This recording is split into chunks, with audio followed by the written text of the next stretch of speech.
नमस्कार, आप देख रहे हैं इलेक्शन कैफे। मैं अश्विनी कुमार।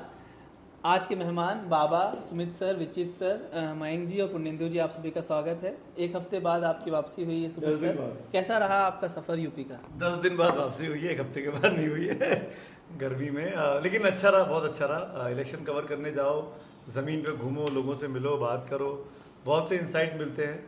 कुछ मन में जो धारणाएं होती हैं वो टूटती हैं और कुछ मन के अंदर नई कन्फ्यूजन्स पैदा होते हैं। अब देखो क्या होता है। मैं तो ये तो नहीं पूछूंगा कौन जीत रहा है, लेकिन ये बताइए। हम बता भी नहीं सकते। ना आप केवल इतनी बता दीजिए कितनी धारणाएं टूटी हैं आप। बाबा, पहली चीज, मैं यूपी में घूमा, झांसी से लेके और अमेठी में आके खत्म किया, रायबरेली में आके खत्म किया। इलाहाबाद का नाम ले लीजिए। हाँ, तक बोला मैंने, तो तक में इलाहाबाद था। अरे ऐसे तो 11 शहर है, फिर 11 लोग टाइम बहुत निकल जाएगा। इलाहाबाद तो इलाहाबाद है ना? नहीं, वहाँ कन्नौज भी था उसमें।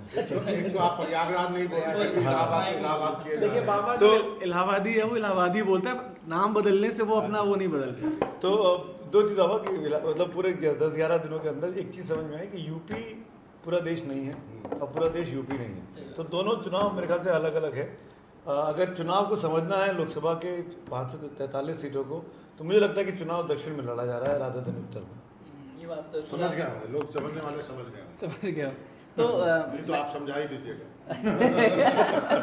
तो मैंने बहुत इम्पोर्टेंट स्टेटमेंट कहा है। कौन सा वाला सर?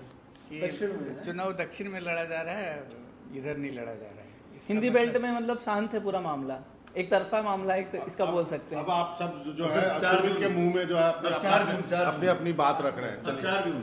चलिए 4 जून। तो मयंक सर, 4 जून की बात छोड़िए, अभी पहले बात करते हैं उत्तर प्रदेश की, क्योंकि सर ने कहा कि उत्तर प्रदेश देश नहीं, देश उत्तर प्रदेश नहीं है, लेकिन उत्तर प्रदेश सबसे ज़्यादा सीटें, इसलिए सबसे ज़्यादा चर्चा में उत्तर प्रदेश रहता है। और मायावती जी का कल एक भाषण, आज ही भाषण हुआ है, उसमें उन्होंने झांसी में गई थी वहाँ भाषण देने, उन्होंने कहा है कि हम बुंदेलखंड एक अलग राज्य बनाएंगे। जो पहले के शासन में उन्होंने कहा भी था कि यूपी को 4 अलग अलग राज्यों, छोटे छोटे राज्यों में बांट देना चाहिए उसके विकास के लिए, उनकी तब अलग अलग बातें थी।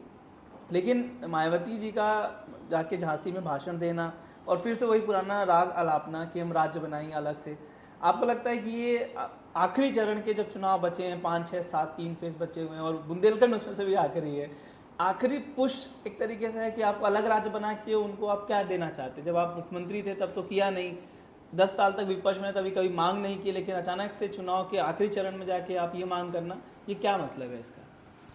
ये हमेशा इमोटिव इशू होता है, लेकिन थोड़ा सा हम लोग देख लेते हैं कि इंडिया में राज्य कैसे बने हैं। हाँ। अब 60s में पहली बार हुआ था, लैंग्वेज के आधार पर बना था, और उसके बाद 2000 में जो उत्तराखंड बना, झारखंड, छत्तीसगढ़ बना और झारखंड बना। हाँ, ये तीनों स्टेट सबका 2014 में तेलंगाना बना। हाँ, अब सबका एक एक लॉजिक है। तेलंगाना का हमको लॉजिक नहीं मिला, और इसका मतलब तेलंगाना के सेपरेशन पे मैंने एक आर्टिकल लिखा था, और अभी तक मैंने जितना भी लिखा है सबसे मोस्ट वेल रीड रहा है वो। और हमको पता नहीं चला क्या कि वो उसका क्या लॉजिक था तेलंगाना बनने का। बोलते थे कि अंडर डेवलपमेंट है, लेकिन तेलंगाना और पॉलिटिकल रिप्रेजेंटेशन कम रहा है, ये दोनों ही लॉजिक सही नहीं था तेलंगाना के केस में। सबसे ज़्यादा चीफ मिनिस्टर जो है वहाँ के, इंक्लूडिंग नरसिम्हा राव जो बाद में प्राइम मिनिस्टर भी बने, वो तेलंगाना रीजन से ही थे। तो कोई लॉजिक नहीं था। उसी तरह हमको लगता है कि रेंडमली बोल देना, कोई लॉजिक होना चाहिए ना। वैसे लॉजिक है कि यूपी का डिवीजन हो जाए, लेकिन रेंडमली एक नाम ले लेना कि किस लॉजिक? अंडर डेवलपमेंट कोई लॉजिक, कभी लॉजिक नहीं रहा है। झारखंड का और छत्तीसगढ़ का एक कॉमन लॉजिक था कि मिनरल रिच स्टेट है, और मिनरल रिच एरिया में नॉन ट्राइबल्स आके, बाहरी आके उसको एक्सप्लॉइट कर रहे हैं, इसका ये लॉजिक था। उत्तराखंड ताकि के पहाड़ी इलाका है, स्पेशल स्टेटस मिलना चाहिए उसको, प्रिजर्व करके रखना टूरिज्म चाहिए का। आगे हाँ, चलकर। तेलंगाना का कोई लॉजिक नहीं था। उसी तरह से बुंदेलखंड अंडर डेवलपमेंट कोई लॉजिक नहीं हो सकता है कि अंडर डेवलप्ड है और छोटा स्टेट बन जाएगा तो अच्छा हो जाएगा, ये कोई लॉजिक नहीं है। लेकिन यूपी वैसे ही अनविंडली है, 25 करोड़ पॉपुलेशन जी, 80 लोकसभा क्षेत्र, और आप देखिए ना, देश की कहा जाता है कि चौथा 5वां मोस्ट पॉपुलस अगर देश होता तो वर्ल्ड का होता है, तो 25 करोड़ को एक एडमिनिस्ट्रेटिव यूनिट में रखना ये लॉजिकल नहीं लगता है। इसीलिए वाइडर डिबेट हो इस पर कि यूपी को कैसे डिवाइड किया जाए, किस लॉजिक से डिवाइड किया जाए। चुनाव के बीच में रैंडम इस तरह से कमेंट हमको नहीं लगता है कि मतलब देना चाहिए और इसका इम्पैक्ट भी आया गया चला गया उसी तरह का स्टेटमेंट ये भी साबित होगा मेरे हिसाब से। नहीं, कोई पॉलिटिकल मैसेजिंग नहीं नजर आती है। ऐसे तो कोई नेता भाषण नहीं देता है जिसका कोई पॉलिटिकल माइलेज ना मिले उसे। मायावती का रिकॉर्ड रहा है कि शुरू से ही वो यूपी के डिवीजन की बात कर रही हैं, तो ऐसा नहीं है कि अचानक उनकी तरफ से आ गया। वो पहले से वेस्टर्न यूपी को अलग, ईस्टर्न यूपी को अलग, बुंदेलखंड को अलग, सेंट्रल यूपी को अलग। एक चीज बस सर मुझे हिसाब से ना इसको ऐसे देखना चाहिए, 2007 से 2012 के बीच 202 या 203 विधायकों के साथ फुल मेजोरिटी थी बीएसपी की, मायावती मुख्यमंत्री रही। उस टेन्योर के दौरान आखिरी एक साल में 2011 के बाद आके उन्होंने बोलना शुरू किया। अगर हम इतिहास में जाके देखेंगे कि भाई उनको लगने लगा कि मुझे अगर यूपी में चुनाव दोबारा जीतना है तो मुझे कोई एक नया शगुफा देना होगा, मैं चुनाव नहीं जीत सकती। तो उन्होंने जाटलैंड, अवध प्रदेश, पूर्वांचल और पश्चिमांचल, नहीं पश्चिमांचल, जाट, अवध, बुंदेलखंड, ये 4 राज्यों की मांग की। मुझे आज भी अच्छे से याद है, लखनऊ में उस प्रेस कॉन्फ्रेंस को मैं किसी और चैनल में था, उन्होंने नक्शा दिखाया था, नक्शे पे बाकायदा डिवाइड करके दिखाया था कि इसमें 12 जिले होंगे, इसमें 7, मुझे याद है बुंदेलखंड में 7 जिलों ने नाम लिया था। ये जो पश्चिम का इलाका है जाटलैंड जिसको मैं बोल रहा हूँ, उसमें शायद 12 जिले लिए थे और सबसे अधिक पूर्वांचल में थे 32 जिले के आसपास, क्योंकि पॉपुलेटेड। तो उन्होंने बाकायदा स्टेट डिस्ट्रिक्ट वाइज बांट के दिखा दिया था। और उन चारों की खासियत ये थी, मुझे आज भी उस प्रेस कॉन्फ्रेंस में याद है, कि उत्तर प्रदेश कुछ नहीं था। मतलब उत्तर प्रदेश उनके बाइफर्केशन में टूट रहा था। एक जाटलैंड हो रहा था, हरित प्रदेश हो रहा था, बुंदेलखंड हो रहा था, अवध प्रदेश हो रहा था और पूर्वांचल हो रहा था। तो हिंदुस्तान के नामो निशान से उत्तर प्रदेश को मिटाने की तैयारी थी। और उसको जो मुझे याद आ रहा है, उस वक्त बीजेपी ने इनकैश करने की कोशिश की कि उत्तर प्रदेश को खत्म करना चाहती है, ये कहते हुए उस कैंपेन में। लेकिन मेरे हिसाब से शायद बीजेपी भी छोटे हमेशा पक्ष कर रही है और यूपी के इस प्रपोजल के भी विरोध में नहीं है। पर अब तक कुछ बोली नहीं है। कांग्रेस और समाजवादी पार्टी इसके विरोध में है, पर अब तक बीजेपी ने बोला नहीं। एक चीज जो मयंक जी कह रहे हैं कि इसका पॉलिटिकली क्या माइलेज और कुछ, लेकिन जब जिले बनते हैं, जब कोई नेता बोलता है कि हमारी सरकार बना देगी, हम आपके लिए जिले बनाएंगे, तो लोग जिला बनने के नाम पे वोट दे देते हैं। हमने देखा है कि राजस्थान के चुनाव होने वाला था, अगले अशोक गहलोत ने कई जिले नए बना दिए। मध्य प्रदेश में चुनाव होता है, नए जिले बना देते हैं। तो जब नए जिले बना के वोट मिल जाता है तो नया राज्य बना के वोट नहीं मिलेगा। लेकिन नया राज बनाने के लिए तो आपको पहले एक तो इसमें नियम ये है, कानून ये कहता है कि सेंटर किसी भी चाहे तो अगली सुबह यदि सेंटर ने डिसाइड कर लिया तो कोई भी राज का नाम और निशान मिट जाएगा। उसमें कोई वो नहीं है कि विधानसभा से प्रस्ताव पारित करके भेजिए, ये सब कुछ नहीं है। सेंटर को वो अधिकार है किसी भी राज्य को 4 टुकड़ों में बांट दे। जहाँ तक यूपी की बात है तो आपको एक बात मानना होगा कि UP as a state govern करना मुश्किल है एडमिनिस्ट्रेटिवली। आप लखनऊ से बैठ करके गवर्न नहीं कर सकते, मेरठ को भी और उधर गोरखपुर को भी। वो एक समस्या है, उसको लेकर के अलग अलग सुझाव दिए गए, जिस पर कि आप उसको राजनीतिक रूप से भी चश्मे से भी देख सकते हैं और आप उसको एक एडमिनिस्ट्रेटिव वे में भी देख सकते हैं। जो बात अभी सुमित कर रहे थे, मुझे याद है पूर्वांचल के 23 जिले, बुंदेलखंड को 17 जिले, उत्तर प्रदेश एक नाम था वो उसको 20 जिले, इस ढंग से बाइफर्केट किया गया था। मयंक जी ने कहा कि डेवलपमेंट कोई इशू नहीं हो सकता, लेकिन ये बात भी है कि जो बुंदेलखंड का इलाका है, चाहे उत्तर प्रदेश का हो या चाहे मध्य प्रदेश का हो, अभी भी देश का सबसे पिछड़ा हुआ इलाका है, पानी की भयानक कमी है। क्या ऐसा सोचा जा सकता है कि मध्य प्रदेश जो इतना, वो भी एक वॉल्यूमिनस स्टेट, हालांकि छत्तीसगढ़ काट दिया गया, तो क्या उसके बुंदेलखंड के जिले लेकर के और उत्तर प्रदेश के जिले लेकर के एक नया स्टेट बनाया जा सकता नहीं? एक तो ये पहलू है। दूसरा पहलू हमने देखा, प्रॉस एंड कॉन्स दोनों भी देखा। अब छोटे राज्य जो है वो बड़े ही वल्नरेबल होते हैं पॉलिटिकली, छोटी सी असेंबली होती है। अब आप देखिए गोवा की असेंबली 40 विधानसभा की, उसको म्यूनिसिपलिटी होनी चाहिए, लेकिन उसको आपने स्टेट का दर्जा दिया, 40 है, वहाँ पे म्यूनिसिपलिटी से लेकर के विधायकी और सांसद है, और उस 40 सीट की विधानसभा क्या होगी? वहाँ पे एक एक वोट परचेज किया जाता है। यदि आप गोवा का चुनाव कभी कवर करें, मैंने किया एक चुनाव, वहाँ पे परचेज करते हैं वोट, क्योंकि छोटी कंस्टिट्यूंसी। और कहा जाता है चुनाव जितने छोटे लेवल पे चला जाता है ना, उतना ज़्यादा भीषण उसमें वो दिक्कत हो जाती है। जैसे कि प्रेस क्लब के चुनाव आप लड़ेंगे ना, तो हर वोटर को फोन नहीं करेंगे तो दिक्कत हो जाएगा आपको। ये नहीं है कि एक भाषण देकर चले गए रामलीला मैदान में, तो वो समस्या है, समझ गए? तो ये दिक्कत है, तो इसके pros and Baba press club में वाइस प्रेसिडेंट है। नहीं, वो कहते भी ना, कहते भी कि प्रधानी का चुनाव बहुत मुश्किल है और सांसदी का चुनाव उसके सिंपल है थोड़ा सा। लेकिन इसके साथ ही यदि आप ऐसे बनाएंगे, तो मैंने नोट किया है आप तो इतना लेट बताते हो सब्जेक्ट की, कहाँ से लाओगे? बोडोलैंड, गोरखालैंड, गोंडवाना लैंड, बुंदेलखंड, हरित प्रदेश, जंगल महान जो बांकुड़ा, बीरभूम, झारग्राम, मिदनापुर को बोलते हैं, ब्रज प्रदेश, भील प्रदेश है, गुजरात, महाराष्ट्र, एमपी, राजस्थान में जो बांसवाड़ा का इलाका है, ये सब कसोल उड़ीसा में बना दीजिए, कच्छ अलग कर दीजिए, मणिपुर में कुकी लैंड कर दीजिए, खत्म नहीं हुआ है अभी, समझे।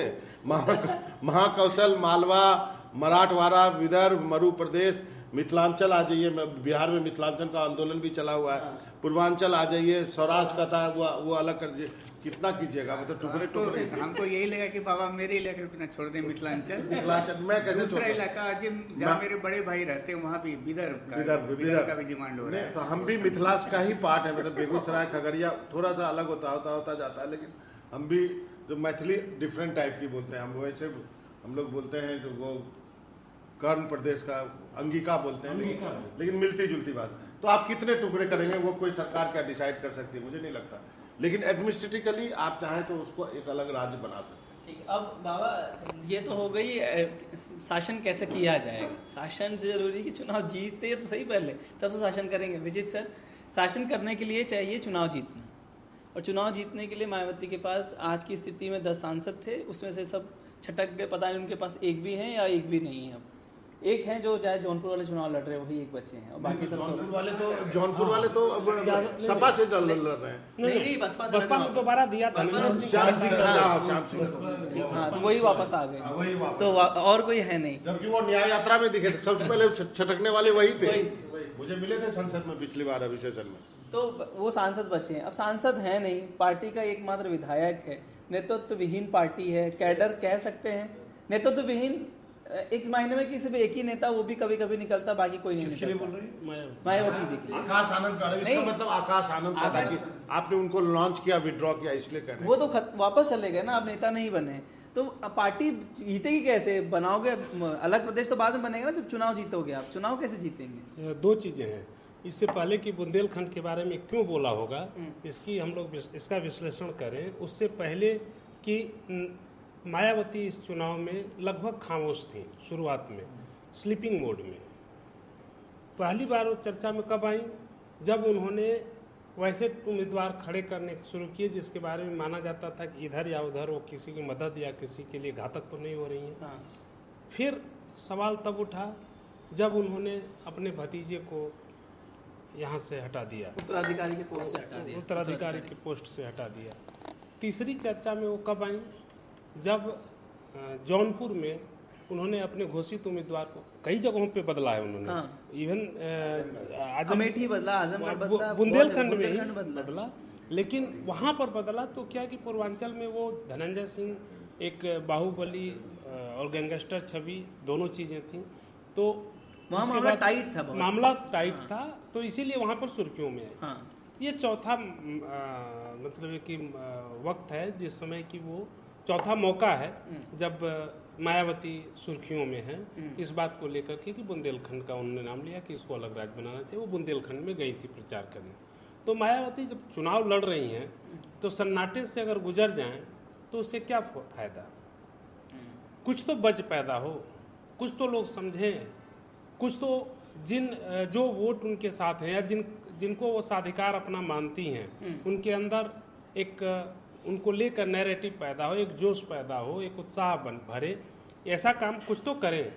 तो उसमें बुंदेलखंड से मुफीद कुछ नहीं हो सकता था, क्योंकि उत्तर प्रदेश में बुंदेलखंड दलित आबादी के लिहाज से मैं समझता हूँ कि वहाँ करीब 30% दलित हैं।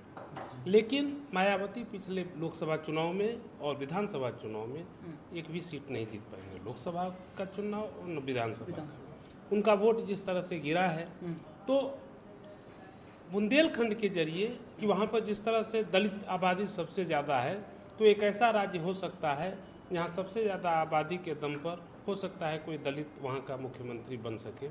ये एक बिना कहे भी कई चीज़ें, नेता एक बात बोलता है, उसकी बातें 1000 मुंह से 1000 जगहों पे पहुँच जाती हैं। तो ये एक हो सकता है कि कारण हो और एक अपने लिए बच पैदा करना। सुमित सर, इस विषय पे आप अपना, क्योंकि आप अभी ग्राउंड से भी आए हैं, आपको ग्राउंड पे दिखा, तो ग्राउंड पे क्या दिखा? लड़ाई दिख रही है, किन पार्टियों के बीच मुकाबला दिख रहा है, और उसमें बसपा कहाँ है इस बार?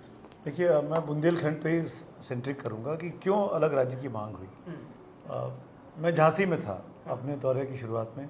झांसी, ललितपुर, महोबा, ये वो जगह हैं यूपी के जो बुंदेलखंड में आते हैं।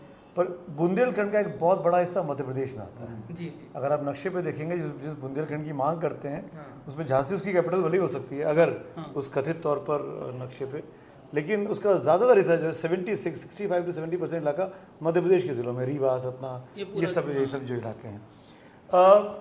बीजेपी की सरकार, बीजेपी का आपने बात की मयंक जी ने, बीजेपी ने 2001 में 3 छोटे राज्य बनाए वाजपेयी जी के समय में, झारखंड, छत्तीसगढ़, उत्तराखंड।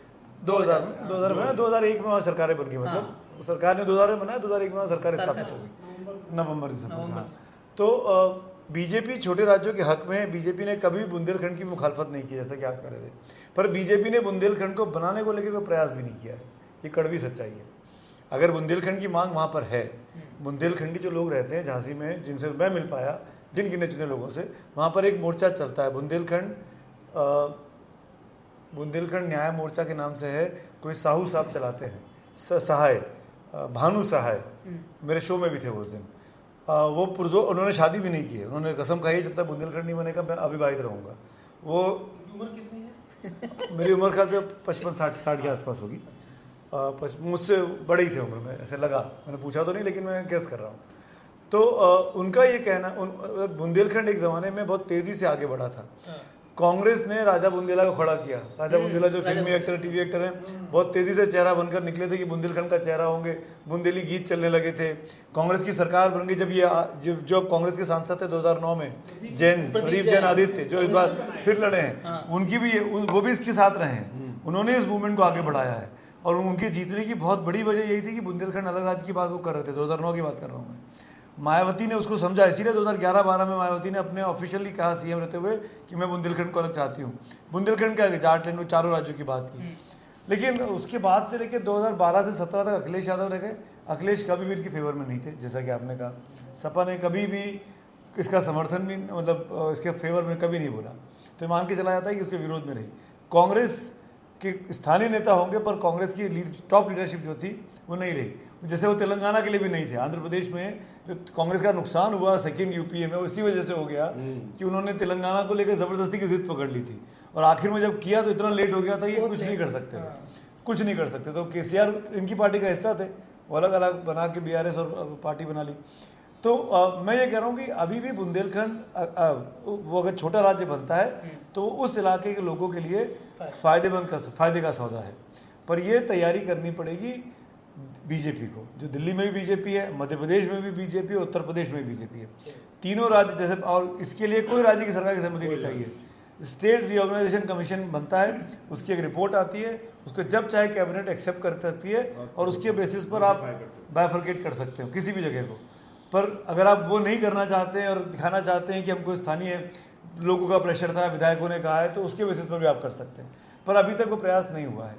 तो मायावती की तुमने जो बात कही अश्विनी, उस पर आ रहा हूँ। मायावती के लिए ये एक ऐसा पॉइंट है जो उनको लोगों के पास लेके जाता है, उनकी पार्टी को रिवाइव करने का मौका देता है। उस, जैसा कि विचित्र बोल रहे थे, उस इलाके में अच्छी खासी दलितों की संख्या है, दलित छटक गया है। झांसी में बीजेपी का सांसद है अनुराग शर्मा, पंडित है, बैद्यनाथ ग्रुप के मालिक हैं, हज़ारों करोड़ की उनका एफिडेविट भी बहुत बड़ा वाला, 600-700-800 करोड़ वाला एफिडेविट है, चुनावी एफिडेविट। बैद्यनाथ ग्रुप है तो आप समझ ही सकते हैं, मुझे बोलने की जरूरत नहीं है।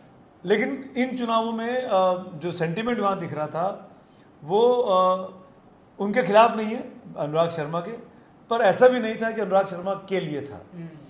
ये बात क्यों उठ रही है, ये मायावती तक फीडबैक पहुंचा कि जमीन पे लोग बाग बुंदेलखंड की बात कर रहे हैं। और क्योंकि अगर ये कांग्रेसी जीत गया, जो कि आदित्य खड़े हुए हैं, प्रदीप जैन, इनको आदित्य उनका निकनेम है, उनको प्रदीप जैन आदित्य बोलते हैं। अगर ये जीत गया इस इलाके में तो ये बुंदेलखंड की मांग को, मतलब ये कहता आया था, तो ये जीत सकता है। तो मायावती ने उस चीज़ को टैप किया है। मायावती ने अपना कैंडिडेट को खड़ा किया है और जानबूझ के मायावती बोली। मायावती जब फर्स्ट फेज का इलेक्शन था तो मुझे अच्छे से याद है, अप्रैल के महीने में उन्होंने रैली की थी मुजफ्फरनगर में। तो उन्होंने हरित प्रदेश की बात की थी, जाटलैंड की बात की थी इसी चुनावी रैली में। 14 या 15 या 16 अप्रैल की बात है। और अब उन्होंने यहाँ की बात की, तो वो जो उनका पुराना फॉर्मूला है 2011-12 वाला, उसी को रिवाइव कर रहे हो। ये पूरी की पूरी लड़ाई अपने वोट बैंक को वापस पाने की है, जो वो बीजेपी की तरफ छटक कर चला गया है। और ये दिखा रही है कि मैं तो आज भी आपकी बात कर रही हूँ और बीजेपी आपकी बात नहीं कर रही है। तो बीजेपी के लिए चुनौती बनकर आने वाला है। जो हम कहते हैं ना मायावती बीजेपी की बी टीम के तौर पे काम कर रही है, पर कुछ चीजें मायावती बीच में ऐसी कर देती हैं जो समझ में नहीं आता कि बीजेपी की बी टीम है कि वो कांग्रेस की बी टीम है। भगवान ने कहा ये बात तो सही बोला आप। कुछ जगह ऐसा कैंडिडेचर का भी अनाउंसमेंट हुआ है जिससे किसी को समझ में नहीं आ रहा है कि इधर है या उधर है। पुण्येंदु जी क्या है, क्योंकि सपा बसपा से आप जानते हैं कि दलित पॉलिटिक्स के लिए बहुत इंपॉर्टेंट है बसपा, और बसपा का बना रहना चुनाव में बहुत जरूरी भी है, क्योंकि दलित आइडेंटिटी को बचाया है उन्होंने ही है, और उसको उसी वजह से उनका नाम भी ज्यादा है। तो क्या बुंदेलखंड बनने से वो बच जाएंगी पार्टी, वहां से कुछ उम्मीद है उसको? देखिए विचित सर ने जो एक बात कही वो असली बात वही है कि बुंदेलखंड यूपी में दलित आबादी जो है वो 21% है। वो सबसे ज़्यादा अगर है कहीं तो वो बुंदेलखंड में है। इसीलिए आप पाएंगे कि बुंदेलखंड के, ठीक है बसपा हारती है, लेकिन बुंदेलखंड में उसको अच्छे वोट आते हैं बीएसपी को। और पिछली बार जो बीएसपी और एसपी कॉम्बिनेशन था तो इन्होंने अच्छी फाइट दी थी उन इलाकों में। हार गए थे, नहीं जीत पाए थे, लेकिन फाइट बहुत अच्छी दी थी, बढ़िया फाइट हुई थी। आप मार्जिन पाएंगे उसमें कम था। बुंदेलखंड में एक तो दलित आबादी बहुत ज़्यादा है, दूसरी पश्चिमी वेस्ट यूपी वाली जो सीट्स है वहाँ भी दलित आबादी बहुत ज़्यादा है।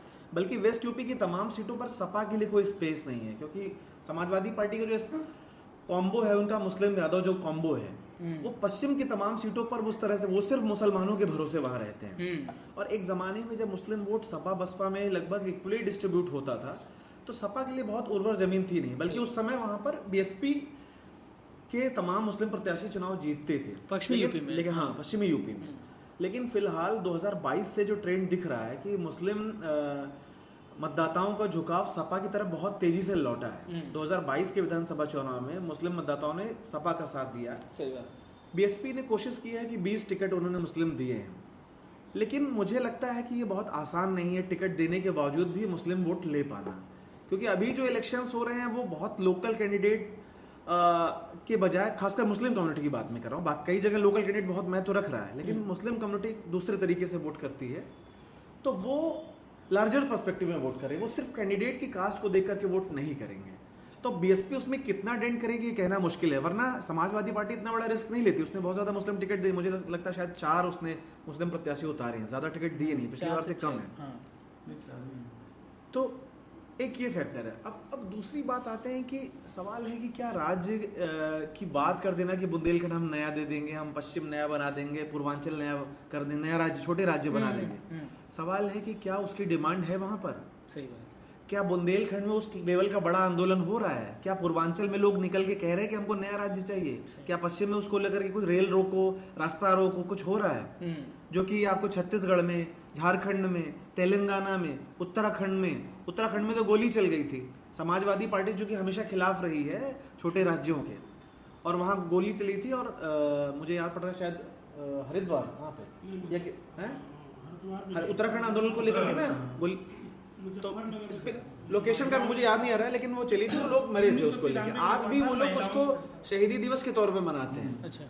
तो उसमें अगर आप थोड़ा बहुत कहेंगे, जैसा कि सुमित सर बता रहे थे, थोड़ा बहुत जो डिमांड है वो भी बहुत एग्रेसिव लेवल पे नहीं है, वो बुंदेलखंड से ही है। मैं इसको ऐसे आप ही की बात बता रहा हूँ, जमीन पे जाके देखते हैं ना पुणे में होता क्या है कि बीएसपी और कांग्रेस यूपी में खत्म हो गए संगठन के स्तर पे।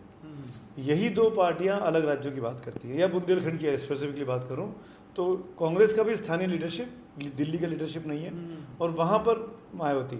जब दोनों पार्टियां खत्म हो गई, जो दोनों भाई, कोई भी आंदोलन के लिए पैसा चाहिए होता है, दिमाग चाहिए होता है, लोग चाहिए होते हैं। अगर लोगों को बिठाना कहीं पर 1 महीने के लिए धरने पर, तो आप खिलाओगे पिलाओगे कहाँ से?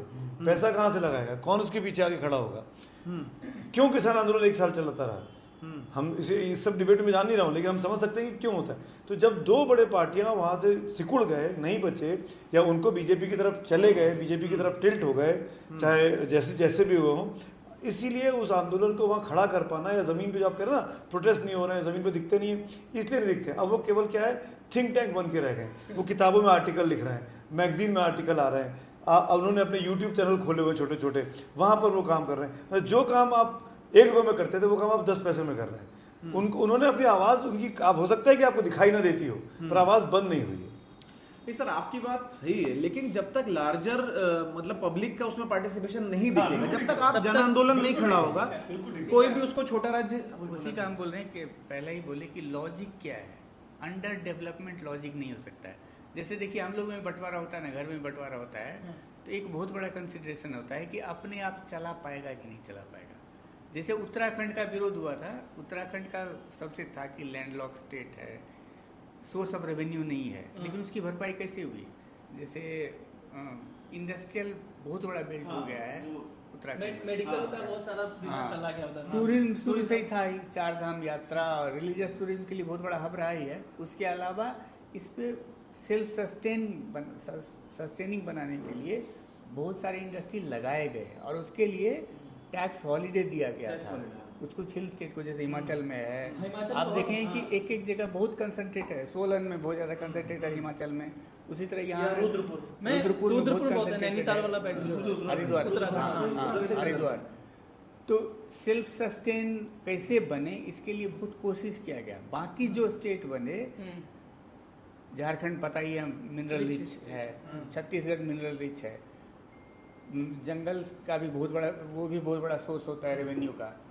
उत्तराखंड के केस में नहीं था। उसी तरह हम बोल रहे हैं कि लॉजिक नहीं है वो बुंदेलखंड का कि अपने आप में उस इतना कमा पाएगा कि खर्च चला ले, ये बुंदेल। इसीलिए छोटे छोटे राज्य की जो मांग हो रही है, मिथिलांचल जैसे नहीं, इसमें मैं एक चीज होता है, यदि यही लॉजिक है तो बिहार को खत्म कर देना चाहिए। बिहार भी तो सस्टेनेबल स्टेट नहीं है, उनका पास, उसके पास जो भी कमाने वाला था वो आपने झारखंड बना दिया। और यदि कल को बुंदेलखंड बनता है तो वो भी बिहार टाइप ही होगा ना, कोई अपना चीज तो है नहीं। यदि इंडस्ट्री बिहार में कोई आती नहीं है, उसमें थोड़ा रंगदारी इज अ बेस्ट इंडस्ट्री, बहुत स्ट्रॉन्ग काउंटर है वो। गंगेटिक वो जो प्लेन कहा जाता है मोस्ट फर्टाइल लैंड है वर्ल्ड का, वो बिहार, उसका बहुत हिस्सा बिहार में भी है। तो हाँ, तो वो है। दूसरा है कि अब जो नया हाल के दिनों में रेमिटेंस इकोनॉमी जो है, मनी ऑर्डर इकोनॉमी बहुत स्ट्रॉन्ग है बिहार का। तो वही दो चीज है ना। अब फिर भी इतना बड़ा पलायन है, सब कुछ तो है। हाँ, तो मैं कहता हूँ सस्टेनेबल स्टेट तो एग्रीकल्चर के अराउंड बहुत कुछ किया जा सकता था, जो नहीं हुआ, क्योंकि एग्रीकल्चर का बेस वहाँ बहुत मजबूत है। और एक बड़ा फर्क है कि बिहार का बहुत सारा इलाका वाटर रिच है, बुंदेलखंड नहीं है एकदम। तो इसलिए तो मैं कहता हूँ कि उसको एक अलग स्टेट बना करके उसको एक बनाना चाहिए, क्योंकि वो really need of the hour है। क्योंकि दो स्टेट के बीच में बटा हुआ है। अब बीच में आप देखिए इंडिया के मैप में ऐसे जो श्रीलंका की तरह लटका हुआ है एक तरह से, आप देखें यूपी का हिस्सा जो है मध्य प्रदेश में ऐसा घुसा हुआ है। तो मैं इस पर बहुत दिनों से डिबेट हो रही है, बहुत रिपोर्टर जाते हैं, सर सीधा बुंदेलखंड जाएंगे, झांसी जाएंगे, उतरेंगे, पानी नहीं है, उसकी स्टोरी करके आएंगे, बोलेंगे पानी की वजह से यहाँ कोई शादी नहीं कर रहा है, यहाँ ये नहीं है, यहाँ वो नहीं। वो हर इलेक्शन में हर गर्मी की वही फिक्स स्टोरी है उसमें। तो नया राज्य बनने से पानी आ जाएगा। नहीं, मैं देखिए ये आप तंज कर रहे हैं कि पानी आ जाएगा, ये नहीं, ये आप बुंदेलखंड के लोगों पे आप तंज कर रहे हैं। मेरा ये कहना है कि आप उसको उस ढंग से डेवलप कीजिए। वो पिछड़ा है तो कोई पिछड़ा है तो उसको ऐसे थोड़ी छोड़ देंगे, उसको तो आप बनाइए ना। मनमोहन सिंह ने, क्योंकि मुझे लगता है कि मध्य प्रदेश, देखिए मेरा ये मानना कि मध्य प्रदेश और उत्तर प्रदेश दोनों इतना बड़ा स्टेट है ना कि वो एडमिनिस्ट्रेटिवली वो गवर्न करना मुश्किल है। एक लखनऊ में बैठ करके गोरखपुर पे भी ध्यान रखना, और वहाँ का आदमी एक आए और मेरठ तक, तो ऊपर, और उसके बाद उसी तरह। तो वो मेरा बाबा, ये बात सिर्फ यूपी पे तो लागू नहीं होगी। अब आप कह रहे हैं मुंबई राजधानी है, वहां से करके वो विदर्भा तक पूरा वो है ना, विदर्भ गोदिया भंडारा तक कैसे कवर होगा? नहीं, तो वही तो विदर्भ अलग। ये कभी भी कोई राज्य वहाँ के लोगों के सरोकार के लिए नहीं बनता है, वो ज़्यादातर अपने वोट की सुविधा के हिसाब से बनता है। 2000 में बीजेपी ने भी जिन 3 राज्यों को बनाया था, उसमें बिहार में बीजेपी कमजोर थी, लेकिन झारखंड की स्थिति में मजबूत थी। मध्य प्रदेश में भी दिग्विजय सिंह जिस तरह से 10 साल रहे, उससे पहले पटवा बाबरी मस्जिद विध्वंस के बाद सहानुभूति में भी बीजेपी हार गई थी। उसके बाद बीजेपी को लगा कि जो छत्तीसगढ़ वाला लैंड है, एरिया है पूरा, वहाँ पर वो मजबूत थी, और उसने सरकार उस समय नहीं बना पाई जो की बनी थी, लेकिन बाद बनी, वो आ गई पावर में। और 15 साल और उत्तराखंड भी उस तरह से थोड़ा एक उम्मीद था। बीजेपी में नहीं थी सरकार। कौन मुख्यमंत्री था 2000 में? 2000 में राजनाथ सिंह थे, और कौन थे? राजनाथ सिंह थे। 96 से 2002 तक उनकी सरकार चली। नहीं, राजनाथ कल्याण सिंह, उसके बाद रामप्रकाश गुप्ता, फिर राजनाथ सिंह, 3 मुख्यमंत्री। सही, आप सही है, बिल्कुल। हाँ, भी उनकी सरकार थी, लेकिन उत्तराखंड की भी मांग थी, मांग उत्तराखंड की भी लंबे समय तक थी। ऐसा नहीं है कि वो मांग हल्की थी, तो इसलिए बन गया। और जब भी राज्य बनते हैं, राज्य का विधानसभा भी जब बनती है, डिलिमिटेशन होता है, उसमें भी होता मैं है। कह रहा हूँ कि राज्य चाहे वो भाषा के नाम पर बना हो, चाहे वो बोली ये धर्म के नाम पर बना हो, हमेशा उसको लेकर के उत्पात भी मचता है, खून भी बहता है। हुतात्मा चौक उसका सबसे बड़ा सबूत है। तो ये चीज़ें अपनी अपनी सुविधा के हिसाब से की जाती हैं ज़्यादातर, और सरोकार उसमें जोर दिया जाता है जनता के सामने दिखाने के लिए, ज़्यादातर ये होता है। कुछ लोग होते हैं महान आत्माएं जो कर देते हों अच्छा काम। ठीक है, एक आखिरी बस टिप्पणी करते हुए समाप्त करते हैं इसको। चर्चा का एक दूसरा पर्सपेक्टिव आवा यूपी का ही है। मैं चाह रहा था थोड़ा बात करने की, यूपी में राजा भैया का हमने सुना है कि उन्होंने सूत्रों के हवाले से खबर आई, कल उन्होंने हालांकि एक वीडियो दूसरा जारी किया था, लेकिन आज एक दूसरी खबर आई है कि 3 सीटों पर उन्होंने सपा का गठबंधन का सपा का समर्थन करने का ऐलान किया। वो सीटें हैं कौशाम्बी, प्रतापगढ़ और एक सीट और है जो कौशाम्बी, प्रतापगढ़ और एक सीट और है। 3 सीटों पर उन्होंने कहा है कि हम सपा का समर्थन करेंगे। 2 बाहुबली नेताओं की चर्चा इसमें हुई थी, एक धनंजय सिंह और एक राजा भैया। धनंजय सिंह पहले उनकी वाइफ को बीएसपी से टिकट काटा या इन्होंने वापस किया, उसमें भी लड़ाई चल ही रही है। उन्होंने कहा कि काट दिया, उन्होंने कहा कि वापस कर दिया। फाइनल उन्होंने बस बीजेपी को समर्थन कर दिया। दूसरी चर्चा इनकी थी कि भाई ये ठाकुर हैं, बीजेपी उनको मना लेगी और अपना कौशाम्बी जहाँ इनका प्रभाव ज़्यादा है वहाँ पे ये सपा के कांग्रेस बीजेपी को समर्थन दे देंगे, शायद वो जीत जाएगी। आप लोग छोटी छोटी टिप्पणी बस कर दीजिए, क्या राजा भैया साथ नहीं आए उससे 2-3 सीटों पे जो प्रभाव पड़ने वाला था पड़ेगा? पहले पुनिंदु जी आप कह रहे थे कि प्रतापगढ़ नहीं पड़ेगा, लेकिन 1-2 सीटों पर पड़ सकता है। नहीं, देखिए राजा भैया का क्या है कि जो कौशाम्बी वाली सीट है वो सुरक्षित सीट है। फिलहाल तो वहाँ बीजेपी के सांसद है, लेकिन एक मजेदार बात यह है कि अभी जो 5 जो विधानसभा की सीटें हैं उसमें जो कौशाम्बी जिले की 3 सीटें हैं उसमें समाजवादी पार्टी के विधायक हैं। ठीक है, एक उसमें पल्लवी पटेल भी हैं जो सपा, लेकिन सपा के सिंबल पे हैं, तो टेक्निकली वो सपा के विधायक हैं। दूसरी जो 2 विधानसभा वो प्रतापगढ़ जिले में आती है, वो है कुंडा और बाबागंज सीट। बाबागंज सुरक्षित सीट है, तो कुंडा में राजा भैया खुद हैं और बाबागंज में उन्हीं की पार्टी का एक विधायक है। इसीलिए जो समाजवादी पार्टी के जो पहले सांसद हुआ करते थे शैलेंद्र कुमार, वो बाद में जब राजा भैया ने अपनी पार्टी बनाई, चूंकि राजा भैया वाले जो 2 सीटें हैं उसमें राजा भैया का बहुत दबदबा है, तो शैलेंद्र कुमार उनकी पार्टी में शिफ्ट हो गए।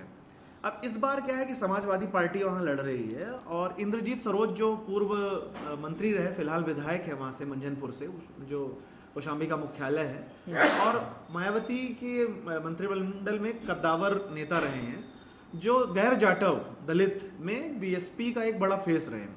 तो जैसे धीरे धीरे तमाम दलित नेता शिफ्ट हुए, बीएसपी छोड़े चुनाव से, विधानसभा चुनाव से पहले, तो वो जो बड़े नेता बसपा के जो जैसे लालजी वर्मा, इंद्रजीत सरोज या और भी ऐसे कई बड़े नेता, फिलहाल मुझे 2 नाम ही याद आ रहा है, वो बसपा छोड़ के सपा ज्वाइन की। जो सपा का पाते हैं ना कि जो ओबीसी, जो गैर यादव ओबीसी वोट या गैर जाटव जो दलित वोट सपा का बढ़ा है, उसमें इन नेताओं की एक भूमिका रही, क्योंकि ये बहुत लंबे समय तक बीएसपी के साथ रहे, कई बार के विधायक रहे, मंत्री रहे और अपने समाज में इनकी पकड़ है।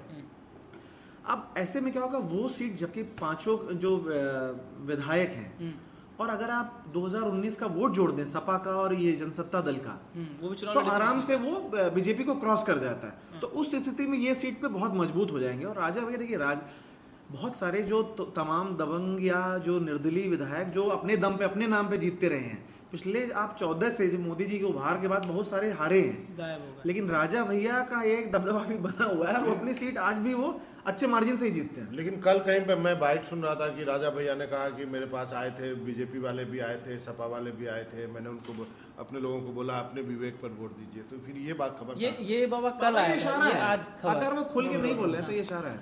ये देखिए, जब बीजेपी दो घटना घटी जो वाकई में वस्तुस्थिति है। अमित शाह ने मिलने के राजा भैया से बेंगलोर में मुलाकात हुई चुनावी कैंपेन के दौरान, करीब 10 या 15 दिन पुरानी बात है। उसमें उन्होंने ये एक जो बात कह रहा ना शैलेंद्र के लिए, वो कौशाम्बी की सीट शैलेंद्र के लिए चाहते थे। शैलेंद्र उनके सबसे खास आदमी है राजा भैया के, मैं राजा भैया की बात कर रहा हूँ। और वो क्योंकि पिछली बार भी उस सीट पे जो सोनकर साहब को दिया है कौशाम्बी सीट से बीजेपी ने, पिछली बार भी वो चाह रहे थे, तो उन्होंने पिछली बार तो यहाँ तक बोल दिया था कि आप शैलेंद्र को बीजेपी के टिकट पे लड़ा लो, लेकिन लड़ा लो, पर बीजेपी नहीं मानी थी। उस वक्त अलग हवा थी, पुलवामा था और वो सब चीज़ें थी, तो बीजेपी एक सीट छोड़ना नहीं चाहती थी। तो ये 5 साल तक सब्र किया, इनको लगा कि अब मान जाएंगे, इस बार भी नहीं माने। अमित शाह ने बुला के समझाया, बातचीत हुई, जो हम मीडिया में पढ़ रहे हैं, ये कहा कि हम आपके साथ रहेंगे। इसके बाद कल उन्होंने अपने लोगों की बैठक बुलाई, परसों कल कुंडा में अपने हाँ, और उसमें कहा गया कि उनका जो दल है जनसत्ता लोकतांत्रिक दल, उनका जो पार्टी है JSD, उसकी उन्होंने सभा बुलाई। उसमें कहा गया कि भाई क्या करना है, बीजेपी चाहती है समर्थन दे दें, पर वो शैलेंद्र को टिकट नहीं दे रहे हैं, ये क्लियर कर दिया है उन्होंने, अनाउंस कर दिया है। शायद विनोद सोनकर ने शायद बीजेपी से, हाँ, वो बीजेपी ने उनको टिकट दी है। तो उनकी पार्टी ने एक मुझ तरीके से कहा कि अब 5 साल इंतजार किया तो कैसे होगा ये, कब तक। हमने उनका विधायकों में भी MP का चुनाव हुआ, उसमें सपोर्ट किया, राज्यसभा में हम 5 साल तक वो योगी जी के साथ खड़े रहे, जब भी कोई बिल आया जरूरत पड़ी हम साथ खड़े रहे। तो पार्टी का, उनके लोगों का बड़ा प्रेशर था कि भाई बीजेपी से बात बन नहीं पा रही है। तब उन्होंने प्रेस कॉन्फ्रेंस जो की, उसने बड़ा सोच समझ के कहा, जिसका आप जिक्र कर रहे हैं बाबा, कि भाई हमारे लोगों को सबने कहा है कि आपको वोट तो डालना है, आप आज़ाद हैं, जिसको चाहे उसको वोट डालें। इसका इंटरप्रिटेशन आज जो सोशल मीडिया की जो ताकत है IT सेल की, जो दूसरी तरफ की ताकत है इंडिया अलायंस वाली या सपा वाली, उसने इसको ऐसे करके फैला दिया सब जगह कि ये बीजेपी के साथ नहीं है, ये हमारे साथ आ गए हैं। इस बात को लेकर राजा भैया भी परेशान होंगे, क्योंकि वो ये क्योंकि वो खुद वो बीजेपी का साथ छोड़ना नहीं चाहते हैं, मैसेज नहीं देना चाहिए। हाँ, पर ये अगर बात फैल गई है तो अब राजा भैया को भी समझ में नहीं आ रहा होगा कि जो उन्होंने कल प्रेस कॉन्फ्रेंस में एक लाइन बोल दी कि आप किसी को भी वोट करो, वो बूमरैंग ना कर जाए। तो सपाइयों ने खबर बहुत तेजी से फैलाई है, बहुत से हैंडल्स पे चल रही है, बहुत से फेसबुक पे चल रही है कि राजा भैया बीजेपी से नाराज हो गए, उनकी बात नहीं बनी है और 3 सीटों पर सपा की घोषणा कर दी है। तो ये जो इन्फॉर्मेशन कैंपेन होता है, मिस इन्फॉर्मेशन कह लो, इन्फॉर्मेशन कह लो या रूमर कह लो, ये दोनों तरफ से चलते हैं। तो ये इस बार IT सेल इधर की काम कर रही है। और एक अश्विन, मैं एक चीज़ जोड़ना चाहूँगा इसमें कि राजा भैया का तो चलिए वो कौशाम्बी वाले सीट पे तो बहुत ही सीधा इम्पैक्ट पड़ेगा। अगर सही में वो खुल के समर्थन कर दें तो वास्तव में वो सपा के लिए बड़ी स्ट्रॉन्ग सीट हो जाएगी। आंकड़े अभी बता रहे हैं कि ये, अब बाबा आप ये समझिए कि केशव प्रसाद मौर्य इसी कौशाम्बी जिले की एक सीट से वो पल्लवी पटेल से हारे थे। तो आप समझिए कि जबकि बीजेपी लगातार दूसरी बार सरकार बना रही है, वो उस जिले की 3 सीट उन्होंने जीती, और ये जो कुंडा और बाबागंज ये दोनों जनसत्ता दल की है। और राजा भैया का रसूख है, मैं मतलब यूपी को मैंने ठीक ठाक तरीके से कवर किया हुआ है, तो बगल ही तो है वो। मैं सिर्फ इलाहाबाद की बात नहीं कर रहा हूँ, यूपी को मैंने ठीक ठाक तरीके से कवर किया हुआ है। राजा भैया की राजपूतों में एक ठीक ठाक पकड़ है, उसमें योगदान जिसका हम पहले चर्चा कर रहे थे, बहन मायावती का सबसे बड़ा योगदान उनका है। क्योंकि जब बहन जी ने, राजा भैया एक विधायक होते थे कुंडा या आसपास इलाहाबाद या प्रतापगढ़ या आसपास के जिलों में, उनको लोग जानते थे अच्छे से, क्योंकि बहुत ही कम एज में विधायक बने, लगातार बड़े मत से जीतते थे, तो और एक दबंग छवि है, तो एक चर्चित थे वो, मीडिया में भी बहुत नाम थे। लेकिन उस घटना के बाद जब मायावती ने उनको जेल में डाला और उनकी बहुत सारी प्रॉपर्टी सीज की और इस तरह की कहानियां आनी शुरू हुई कि वो मगरमच्छ पालते थे अपने उसमें, और वो बहुत सारी चीजें, लेकिन उसका जो इम्पैक्ट हुआ राजपूतों में, उनको बहुत ज़बरदस्त तरीके से सिंपैथी मिली। मुझे याद है, मैं 2012 विधानसभा चुनाव से पहले मैं वेस्टर्न यूपी के तमाम इलाकों में, एटा, इटावा, मैनपुरी, इधर मतलब जो ये आगरा, इस सब इलाकों में मैं काफ़ी समय में सी वोटर में था, तो मैंने ट्रेवल किया। तो जब राजपूत लोग मिलते थे, उनसे बात होती थी, तो बहुत सारे लोगों ने राजा भैया का नाम लिया। तो मुझे बड़ा अजीब लगता था कि यार इस इतने मतलब कुंडा प्रतापगढ़ से इतने कई सौ किलोमीटर दूर यहाँ राजा भैया की चर्चा। तो मैं कहता था क्यों आप राजा भैया की ऐसे बात क्यों करते हैं? तो उनको लगता था कि एक फाइटर टाइप का एक राजपूत है, तो उसका इम्पैक्ट कहीं ना कहीं उन्होंने राजपूतों अपनी जगह बनाई थी। अगर वो समर्थन खुल के कर दें तो उसका असर पड़ेगा कहीं ना कहीं, मुझे ऐसा लगता है। मैंग सर समर्थन देने, हाँ बस इनके पास भी आ रहे हैं। मैंग सर एक समर्थन देने की बात ये भी है कि जो सपा है उस सीट पे 2nd नंबर पर आई थी कुंडा पे, और सपा के कैंडिडेट ने इस बार उनका मार्जिन सिर्फ 29,000 कर दिया था, जो पहले लाखों में जीतते थे। तो कहीं ये एक वो भी तो कारण नहीं है कि भाई सपा का समर्थन नहीं करे तो अगला चुनाव भी तो हार सकते हैं? कब तक जीतते रहोगे आप? मतलब उसका मतलब इन लोगों के पास बहुत सारा इंसाइट है, मेरे पास उतना इंसाइट नहीं है, लेकिन गट फीलिंग से हम बता रहे हैं इसका आंसर कि धनंजय सिंह या राजा भैया टाइप के जो पॉलिटिशियन है, बहुत पोलराइजर हैं ये। इनके जुड़ने से नेट गेन कितना होता है हमको डाउट है कि कुछ लोग इधर आएंगे तो उसका रिएक्शन भी होगा, उसका जो सताए हुए लोग होंगे वो उधर चले जाएंगे। कमिटेड वोटर हो इंडिया गठबंधन के या बीजेपी के, बीजेपी का है क्या कि बीजेपी को भी इनकी ज़रूरत नहीं पड़ती, लेकिन चुनाव से ठीक पहले एक कि बीजेपी एंटी मतलब राजपूत कम्युनिटी में बहुत गुस्सा था, उसी को शांत करने के लिए शायद ये किया जा रहा है। वैसे बीजेपी को भी ज़रूरत नहीं थी कि इन दोनों को साथ रखे, और इनका दूसरे तरफ जाने से इंडिया गठबंधन को फ़ायदा होगा, हमको डाउट है। पोलराइजर हैं ये लोग। विचित सर, जो सर ने कहा कि फ़र्क नहीं पड़ता, लेकिन देखा जाए तो धनंजय सिंह को बैठाया इसलिए गया था क्योंकि धनंजय सिंह वहाँ पे बहुत टफ फाइट दे रहे थे और बीजेपी कैंडिडेट जितने मुश्किल हुई, क्योंकि दोनों राजपूत थे और बाबूलाल कुशवाहा जो हैं वो वहाँ पे जीतते हुए दिख रहे थे। लेकिन अब धनंजय सिंह हट गए तो पूरा जो वोट था वो एक बीजेपी कैंडिडेट के पास आ गया, कृपाशंकर सिंह के पर। तो जैसा सर ने कहा कि नहीं लगता, लेकिन लगता है जौनपुर में इसलिए तो बैठाया गया। देखिए, जो दबंग जैसे होते हैं, कैसे कह सकते बैठाया गया, बैठ गया बैठाया गया, दोनों चीजें उसमें, क्योंकि बसपा कह रही है कि नहीं, बसपा ये कह रही है कि उन्होंने वापस किया, और ये कह रहे हैं कि बसपा ने टिकट काट दिया। क्लियर ही नहीं हो पा रहा कि हुआ क्या था। लेकिन ये भी कहा गया कि जेल से कैसे अचानक छूट गए, पहले जेल गए, चुनाव से नॉमिनेशन कुछ दिन पहले जेल चले गए, फिर जेल से छूट गए, छूटने के अगले ही दिन उन्होंने नॉमिनेशन वापस ले लिया।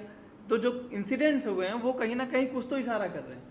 देखिए, जो इस तरह के दबंग लोग होते हैं, छवि वाले, दो चीज़ें उनकी होती है। एक तो उनकी कोई वैचारिक निष्ठा नहीं होती, वो तो बहुतों की नहीं होती, लेकिन उनकी तो नहीं ही होती। और दूसरी चीज़ ये होती है कि वो सिर्फ अपनी जाति, उनका जो है मूलधन होता है, लेकिन उस मूलधन से कमाया हुआ ब्याज दूसरी जातियों में निवेश होता है, जिससे कि दूसरी तमाम जातियां उनकी मदद के लिए या उनके साथ जुड़ती हैं, जिनको लगता है कि ये हमारे लिए काम आता है। चाहे वो राजा भैया हों, चाहे धनंजय सिंह हों, चाहे अफजाल अंसारी या मुख्तार अंसारी हों, आप जाए कहीं भी चले जाइए। बिहार में शहाबुद्दीन का परिवार सुनने में आया कि बहुत अच्छी लड़ाई उनकी पत्नी लड़ रही हैं। तो इसलिए कि वो सिर्फ मुसलमान के बल पर नहीं, ये ठाकुर के बल पर नहीं, ये इस बल पर कि इनके साथ साथ वो दूसरों को भी जोड़ते हैं। ये तो एक बात हुई।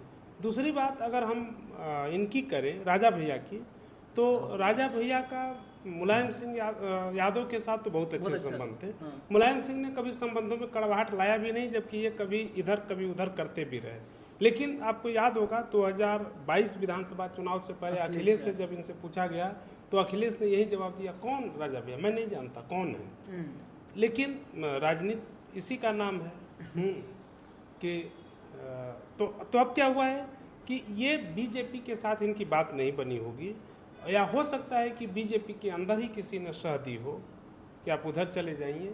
ये भी होता है, कई बार लोग आपस में भीतरघात करते हैं, तो ये इधर जा सकते हैं। तीसरी बात ये होगी कि इनको कहीं लगा हो कि अगर हम सिर्फ एनालिसिस करें, हम नहीं जानते हैं कि अंदर खाने कि अगर हमारे राजपूत और गैर राजपूत अगर या दलित जो बगल वाली सुरक्षित सीट से इनकी पार्टी का है, तो जाहिर है दलितों पर भी कुछ वोट पर ये होगा, असर होगा। कहीं ऐसा न हो कि हमने अगर दबाव बनाया कि नहीं हम लोगों को बीजेपी के साथ रहना है और वो बिदक जाएं, तो जो हमारी बंद मुट्ठी लाख की है खुल के खाक की न हो जाए। तो ये राजनेता सिर्फ ये नेता सिर्फ यही नहीं देखता है कि आज हमें क्या मिलता है, वो अपनी पूंजी को बचा के रखना चाहता है और फुटकर से ज़्यादा काम चलाना चाहता है। और खासकर इस तरह के नेता जो कि अपने क्षेत्र में एक छत्रप या स्थानीय के तरह सामंत की तरह चलना चाहते हैं। राजपूतों के नेता हैं जब बुलंद बोल रहे थे। नहीं, मुझे लगता है कि इस तरह से एक जाति का नेता कोई एक व्यक्ति ऐसा होता नहीं है। अगर ऐसा होता तब तो राजपूतों का सबसे बड़ा नेता योगी आदित्यनाथ या राजनाथ सिंह जैसे आदमी नहीं, योगी आदित्यनाथ इसलिए नहीं क्योंकि वो तो योगी हैं। योगी आदित्यनाथ, देखिए योगी आदित्यनाथ, ये बात सही है कि संत योगी हैं, लेकिन ये बात उसमें निसंदेह है कि आज की तारीख में अगर राजपूतों का सबसे बड़ा नेता यूपी में कोई है तो वो योगी आदित्यनाथ ही है। वो राजनाथ सिंह और सब राजा भैया उसमें बहुत नीचे आ चुके हैं। अच्छा, दूसरी बात यह है जो आपने भितरघात और उसकी बात की है, तो वो एक एंगल मुझे बड़ा अच्छा याद आ गया, क्योंकि केशव प्रसाद मौर्य का ये जो होम सीट है वो है कौशाम्बी, और अपनी सीट वो खुद हार गए। अगर इस बार वो लोकसभा सीट भी, चूंकि उनका गृह जिला है वो कौशाम्बी, वो खुद वहीं से विधायक चुने जाते रहे हैं, तो अगर वो फिर वो बीजेपी हारती है तो वो भी उसका एक इम्पैक्ट होगा, वो भी एक सच्चाई है। दूसरी जो इस तरह की खबरें हैं कि वो योगी को उसको लेकर के जो आम आदमी पार्टी ने भी, केजरीवाल ने भी मुद्दा उठाया है, वो भी यूपी में भी उसकी चर्चा होती है। ये बात सही है। एक सच्चाई ये भी है, जो पॉलिटिकल गॉसिप है उसमें एक बड़ी चर्चा है कि क्या योगी को मोदी शाह की जोड़ी साइडलाइन करना चाहती है क्या? तो इसका मतलब ये हुआ है कि जैसे क्या होता है कि एक होते हैं देवता, बड़े बड़े देवता जो मंदिर में शिव जी होते हैं चाहे कुछ होते हैं, तो योगी आदित्यनाथ तो उस तरह राजपूतों के बड़े देवता हो गए। एक डी बाबा होते हैं, हमारे एक यहाँ खड़ंग डी बाबा बाबा होते हैं, छोटे मोटे। तो ये धनंजय सिंह और ये राजा भैया ये सब छोटे डी बाबा टाइप के हैं। अपने अपने इलाके में अगल बगल के जो 2-4 घर होते हैं जाके दिया बाती कर देते हैं। तो ये हो सकता है। चलिए आज की चर्चा यहीं खत्म करते हैं, कल मिलते किसी और विषय के साथ, तब तक के लिए बहुत बहुत धन्यवाद।